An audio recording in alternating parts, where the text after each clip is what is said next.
June 25th. The year is 2026.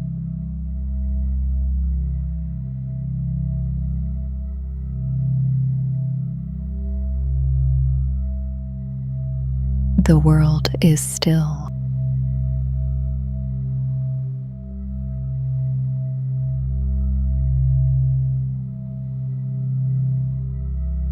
Here is what happened.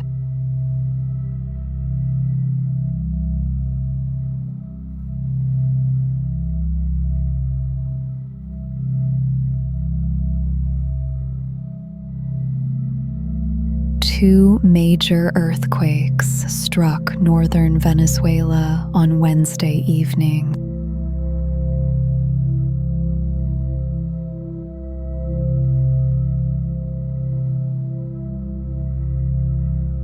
The tremors came less than a minute apart. One measured 7.2 magnitude, the other 7.5.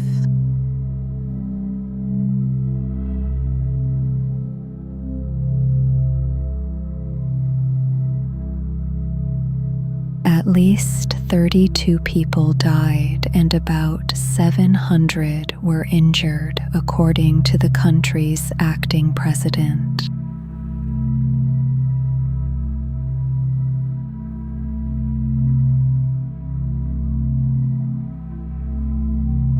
Dozens of buildings collapsed in the coastal city of La Guaira, and more fell in the capital, Caracas.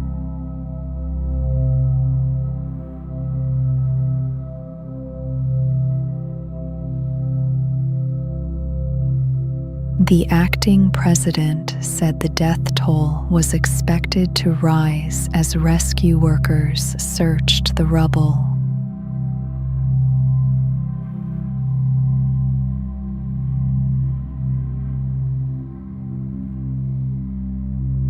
The airport in Caracas closed after structural damage was reported there.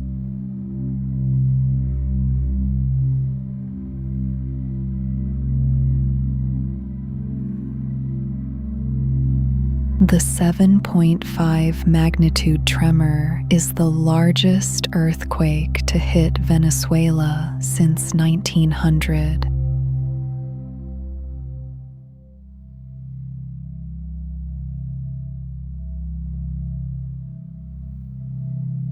The United States said it was sending search and rescue teams, medical supplies, and humanitarian aid.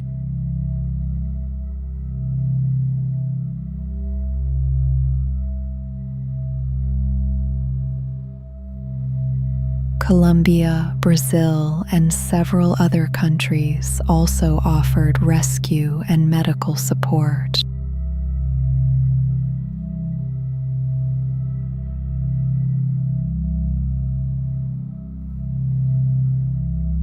A seismologist with the United States Geological Survey said the two quakes struck so close together that their exact locations and magnitudes are still being worked out.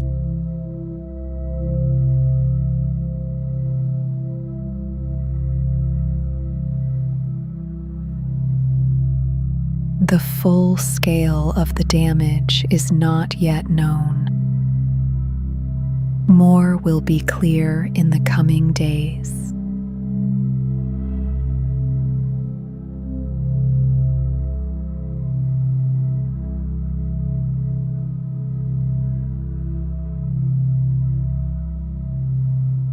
A heat wave settled over Western Europe this week, bringing record temperatures across several countries.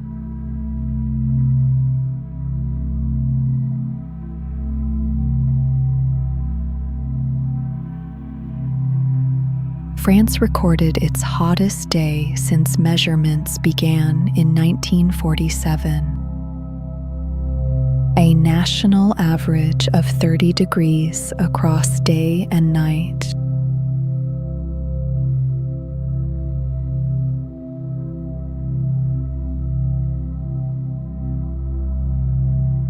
temperatures reached as high as 43 degrees in parts of western France, and more than half the country remained under a red heat alert.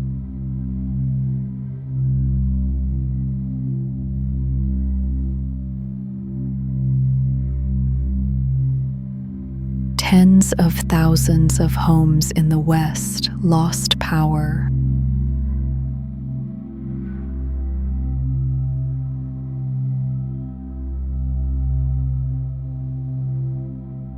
At least 40 people drowned in heatwave-related incidents in France since Thursday, including a child at a beach in the Gironde.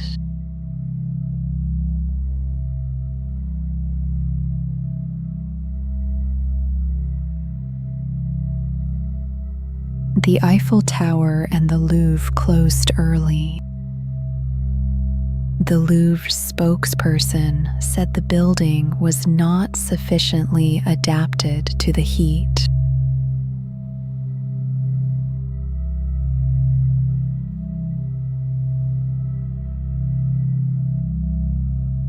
In the United Kingdom, a town in Hampshire reached 36 degrees on Wednesday, the hottest June temperature ever recorded there.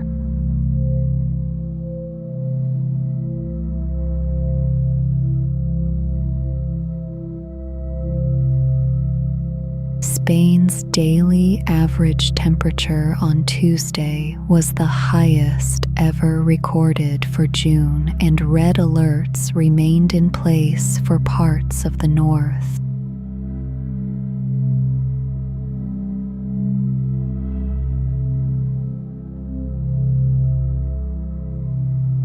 Italy had 16 red alerts in place, mostly across the north and center of the country.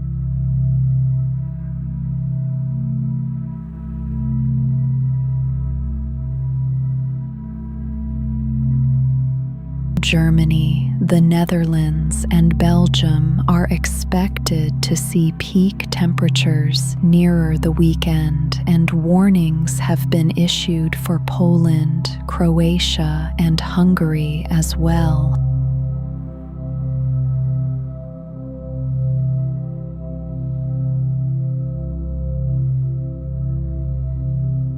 Scientists with the Copernicus Climate Service say Europe is warming twice as fast as the global average.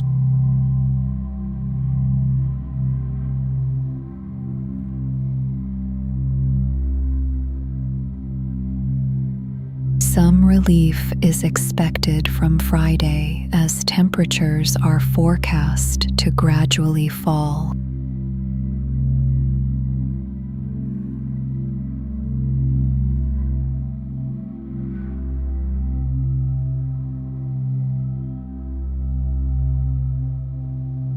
Xenophobic violence against immigrants has been rising across South Africa.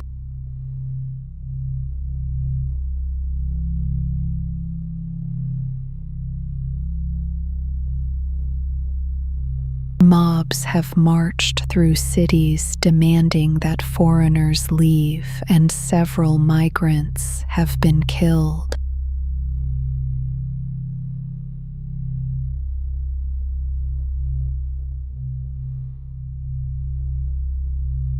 Foreign-owned businesses have been attacked, and people have been chased from their homes.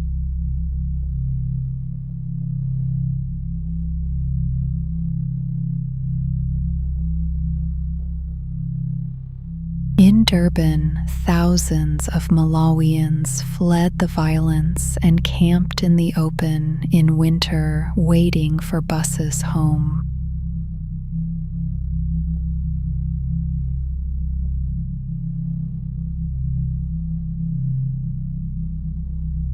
Hundreds of Zimbabweans camped outside their consulate in Cape Town. Nigeria, Ghana, and Mozambique have already repatriated citizens who wanted to leave.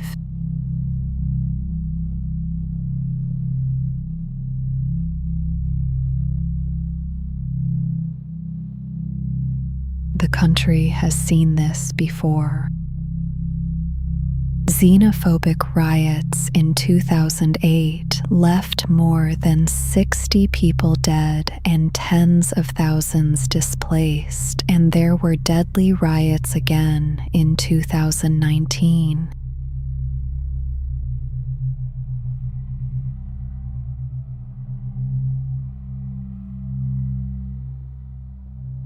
This year, a Malawian and several Mozambicans have been reported killed.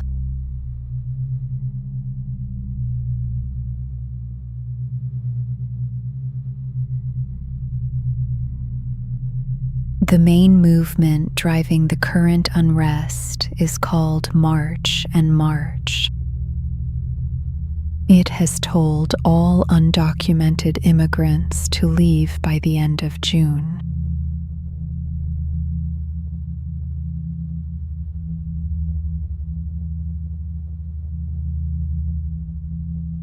Anti-immigrant groups blame foreigners for unemployment and crime, though researchers say both problems stem largely from years of economic stagnation and poor governance.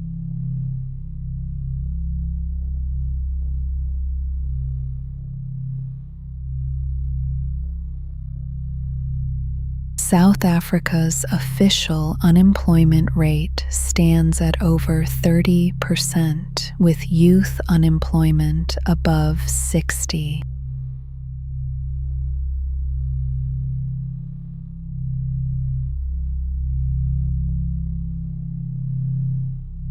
The president of South Africa has condemned the violence while also promising to strengthen borders and crack down on undocumented migrants.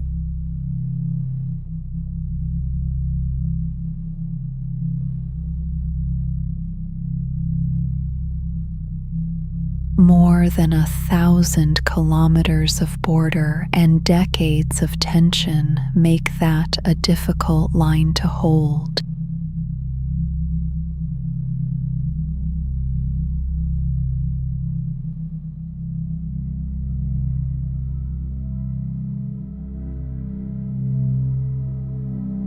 The President of the United States refused to sign a bipartisan housing bill today.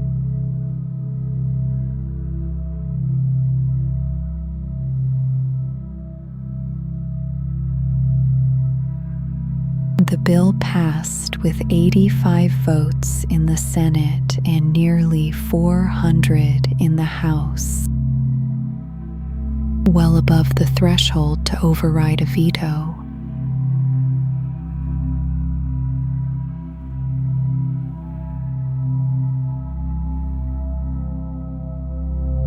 He says he will not sign it until Congress passes a separate voting bill known as the SAVE Act.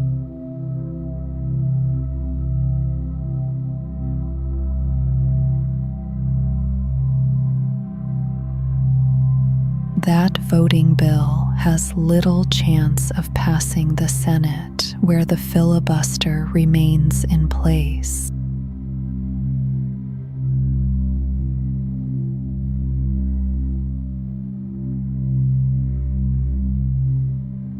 A signing ceremony had already been arranged in the Capitol building with a stage and a desk set to receive him.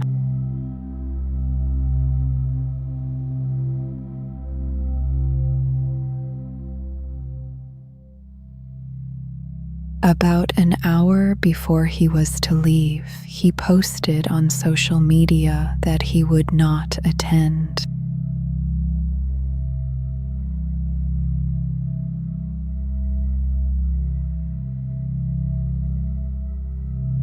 He came to the Capitol anyway. for a scheduled lunch with Republican senators.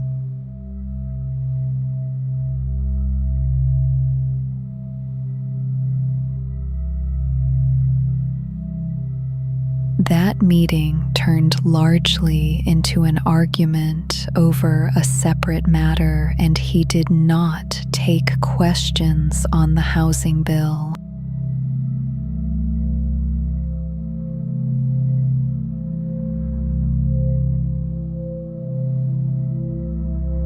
The Speaker of the House, a close ally of the President, has not yet formally transmitted the bill to the White House.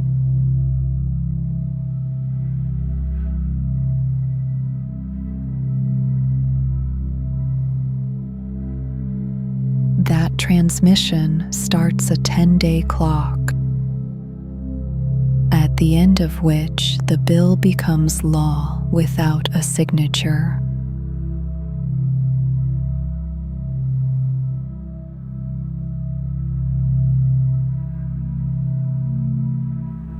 For now, the housing legislation is on hold, and the next move belongs to Congress.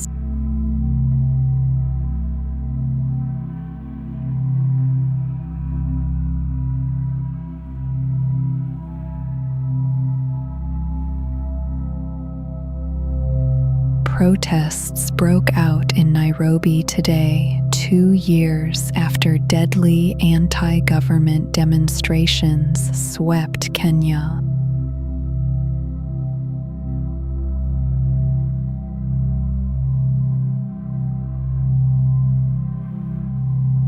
Police sealed off major roads into the city center, leaving many commuters stranded.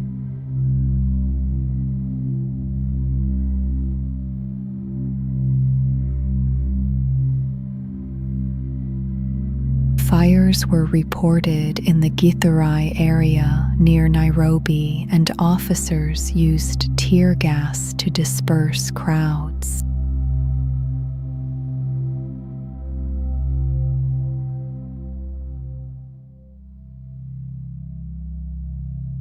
Several people were arrested while trying to reach the city.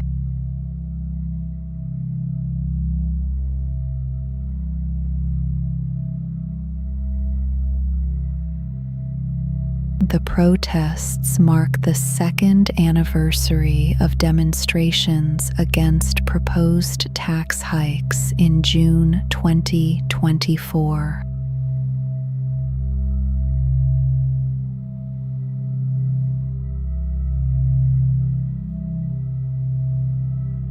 More than 80 people died during those protests and the anniversary marches that followed.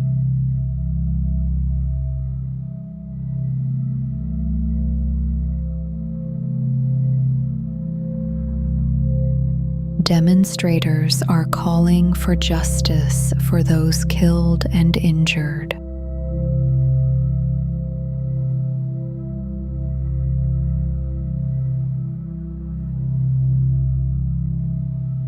Opposition leaders joined families of victims at Parliament to lay a wreath in their honor.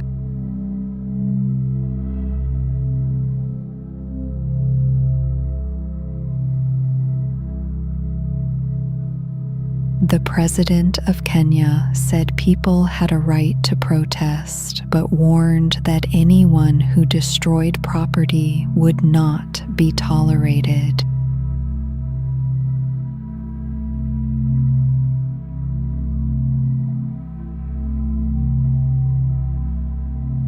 Last week, the president announced a fund of nearly $15 million to compensate victims of protest-related abuses going back to 2017.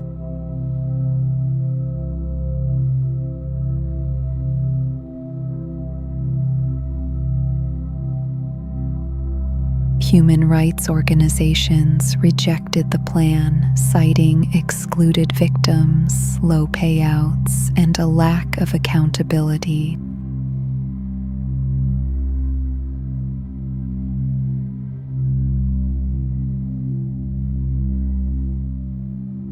Security forces maintained a heavy presence across Nairobi and other major towns, including Mombasa.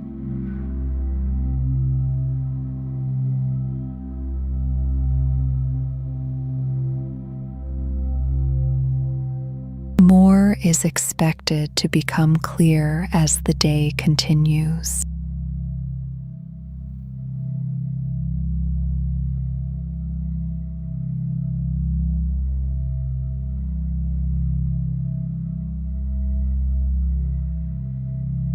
The biggest wildfire in the United States last year burned across the north rim of Grand Canyon National Park.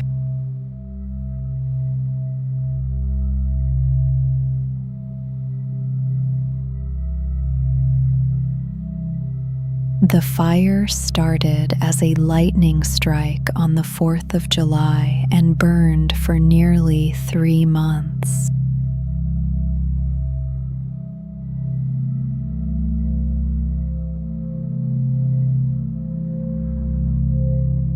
It spread across more than 3,600 square miles inside the park and beyond.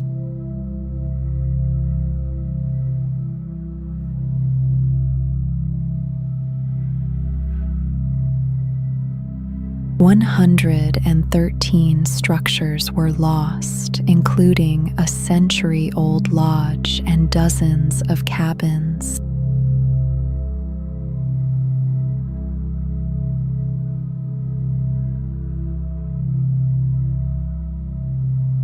The North Rim recently reopened to visitors, and some who knew it well made sure to be among the first there.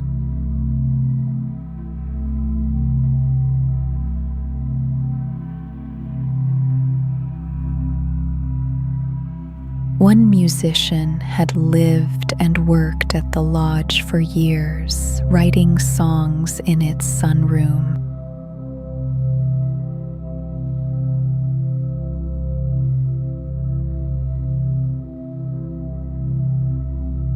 He said he was grateful he had visited just months before the fire.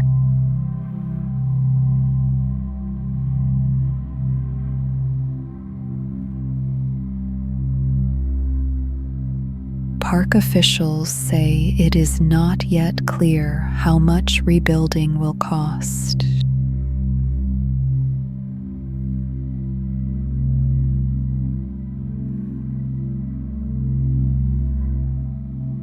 Hundreds of fire-killed trees have been cleared, and a major trail into the canyon has been restored.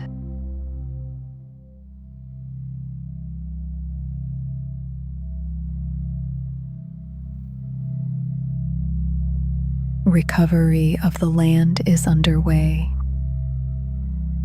and for those who loved the place, so is something harder to name.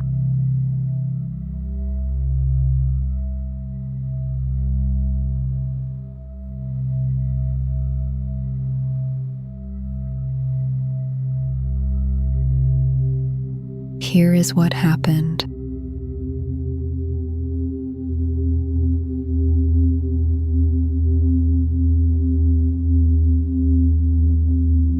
The world is still.